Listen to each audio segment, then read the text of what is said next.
2020 has been interesting to say the least, Taylor. A little bit. I mean, for me, it's been the most challenging year professionally. I've had a ton of lessons I've learned, but vulnerability has been probably the best tool, and it's also really, really hard for people to show and give. And I'm still I'm not 100% vulnerable all the time at different times, but talk about like, and I can go into this as well, like what has it done for you this year? What stretched you? How have you done with your teams communicating? Yeah. What's that done for you? Yeah, I mean, I think a lot of people in today's world, especially in the tech scene, right? Everyone wants to have culture, have a ping pong table and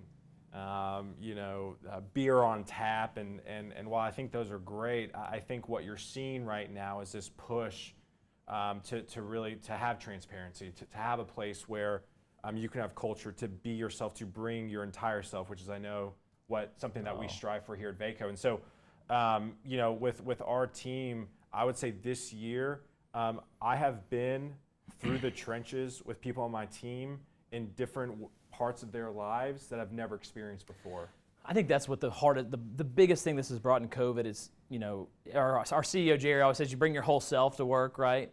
And we do say that, but I think it's never been more true than March to now through COVID, because when dealing with people at work, we have professional issues we're dealing with and things come up, and now it's like, man, emotionally people are coming drained, right? Yeah. And it's coming because of personnel reasons or kids at home. There's just an array. I'm not going to go into kind of all that's hit for COVID, but I think coming to work and being sensitive and empathetic and vulnerable and all that stuff is for me is bode well, because I think just asking the question of like, how you doing?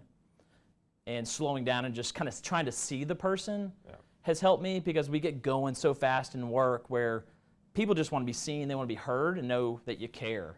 And I think that's what I've learned through this is like, it's not about being right and trying to lead and, but I think being vulnerable and just like actually having an empathetic self to what's going on as we're trying to drive for results and climb out of the ditch that we're in, right? Yeah. And because we're all struggling. So when you're struggling at work and you're struggling at home, like where are you winning?